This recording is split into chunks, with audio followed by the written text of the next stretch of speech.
Jadi sekarang dikembalikan kepada rakyat dan bangsa Indonesia. Apakah 2024 ini akan kita merubah nasib kita menjadi bangsa yang mandiri dalam berpolitik, dan kita mendapatkan pemimpin sesuai dengan cita-cita para pendiri bangsa, atau kita akan menyerah diri untuk dijajah?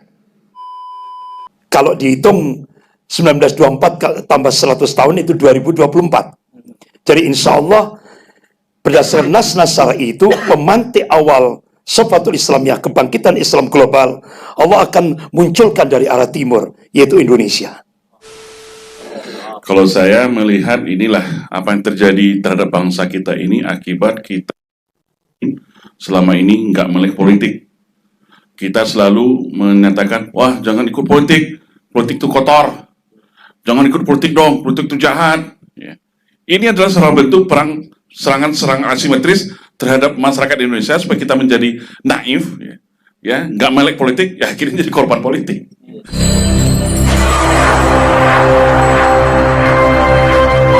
Assalamualaikum warahmatullahi wabarakatuh. Saya mencoba untuk menganalisis daripada yang sedang hangat didengarkan dan dikritisi oleh berbagai pihak, pernyataan oknum CSIS itu, bahwa ini menunjukkan bahwa Indonesia, bangsa Indonesia itu belum mempunyai kemandirian dalam politik sebagai bangsa Indonesia. Karena nasib daripada perpolitikan Indonesia maupun ekonomi maupun pendidikan apapun itu masih ditentukan oleh cawe-cawe daripada global. Itu pertama. Yang kedua, ternyata CSIS ini merupakan katalisator daripada proksi daripada politik global. Ya, kalau dulu mungkin American minded, ya kan? Ternyata sekarang adalah Chinese minded. Ternyata ya begitu mainnya seperti itu, dan itu mempengaruhi daripada, merusak daripada kemandirian politik bangsa Indonesia itu sendiri. Kemarin saya menyampaikan bahwa perhelatan Pilpres 2024 ini tentang Anies, kira-kira bagaimana menghadapi lawan-lawan calon yang lain. Saya katakan bahwasanya lawan Anies itu kalau masalah Ganjar Pranowo dan Prabowo itu tidak berat, itu enteng saja itu sebetulnya. Tapi lawan berat daripada Anies adalah kecurangan lembaga pemilu, KPU, kemudian Bawaslu dan MK. Ini lawan beratnya. Oleh karena itu maka masyarakat sekarang ini yang ingin perubahan Indonesia untuk yang lebih baik atau menuju yang lebih spesifik tadi menjadi politik yang mandiri bangsa Indonesia, maka dia harus memenangkan calon yang punya program perubahan ke depan, kemandirian daripada politik bangsa Indonesia. Ini menjadi penting karena memang sekarang sudah mulai ketahuan trik-trik kejahatan, kecurangan dan lain sebagainya, mereka sudah ketahuan di lembaga-lembaga ini. Dengan ceto welo-welo, ya, dengan sangat telanjang mereka mengumbar daripada skenario-skenario ingin curang di dalam pemilu ini untuk menggagalkan daripada Anies Baswedan. Di antara plan A mereka adalah bahwasanya kalau bisa 3 periode itu paling manis, karena 3 periode ini pertama memberikan kepuasan kepada para konglomerat ini supaya mereka eksistensi terus kuat di sini berkuasa, bahkan kalau bisa penjajahannya sempurna. Lalu ada kepentingan yang lain, yaitu asing. RRC juga punya keinginan untuk menjajah Indonesia secara politik, secara ekonomi, itu juga supaya lebih kuat.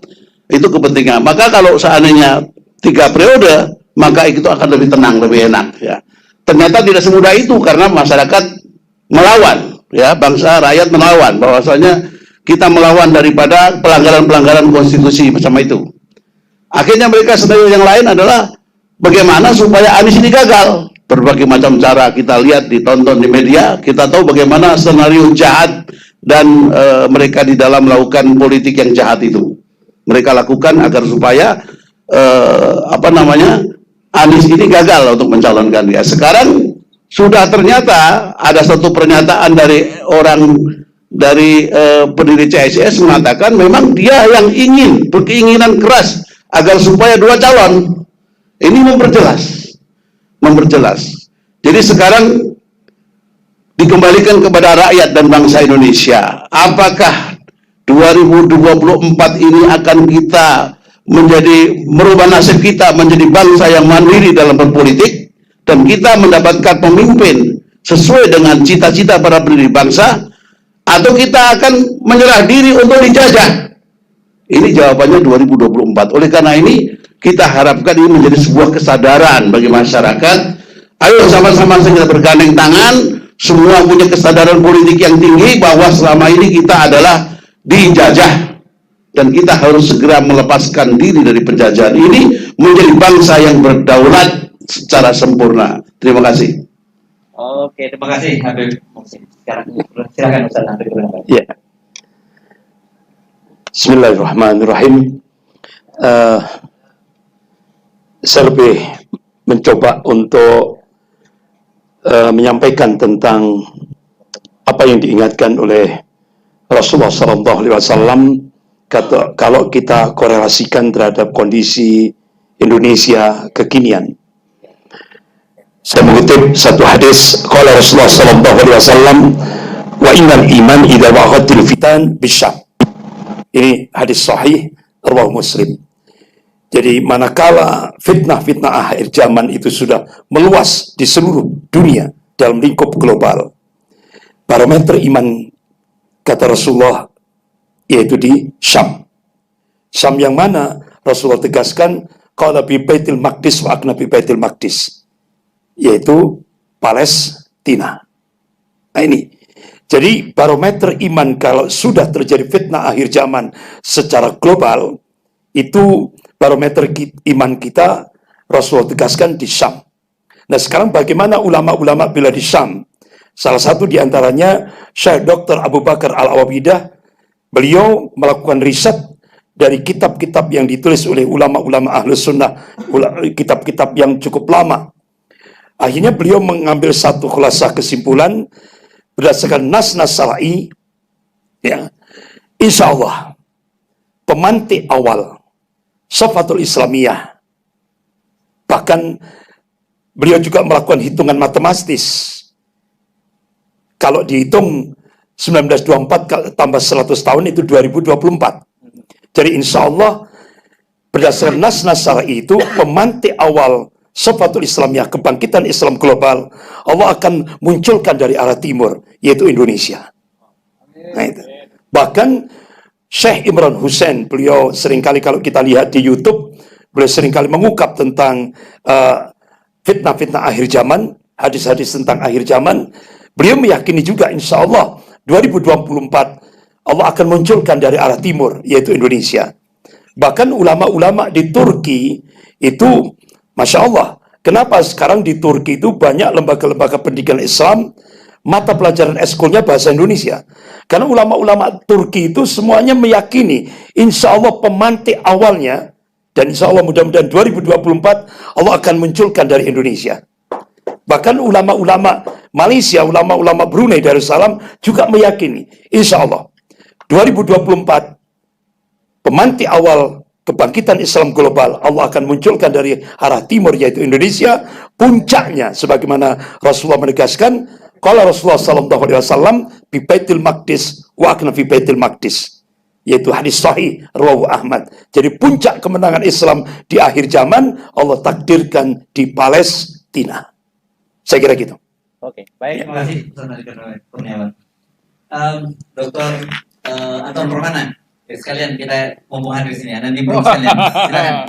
Berdiri aja di situ ya. Kita nggak kasih kedudukan Anda. Kita kasih mic tapi nggak kita kasih kedudukan. Ya. Sini. Siap. Bismillahirrahmanirrahim. Oh, Kita todong nih. Kompak kali kita sama guru kita, Prof. Oke, keren dan cadas. Assalamualaikum warahmatullahi wabarakatuh. Kalau saya melihat inilah apa yang terjadi terhadap bangsa kita ini akibat kita selama ini nggak melek politik. Kita selalu menyatakan, wah jangan ikut politik, politik itu kotor. Jangan ikut politik dong, politik itu jahat. Ya. Ini adalah salah bentuk serangan asimetris terhadap masyarakat Indonesia supaya kita menjadi naif, nggak melek politik, ya akhirnya jadi korban politik. Sekarang ya akibatnya gitu kan. Tapi apapun itu tidak ada waktu terlambat. Kita harus optimis ya. Belanda pun kita bisa usir dari negara ini. Ya.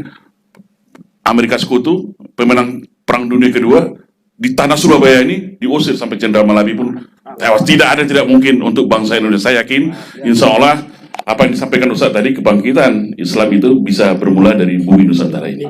Amin. Nah, itu jadi gini Bang Hersu, seperti yang kita bicarakan tadi, duduklah biar agak santai sedikit.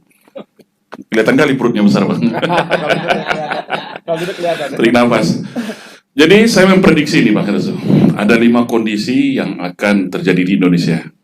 Ya, 5 prediksi, ini ramalan politik ini. Tapi ini bukan ramalan spiritual, tidak, ini ramalan politik yang saintifik. Ya, prediksi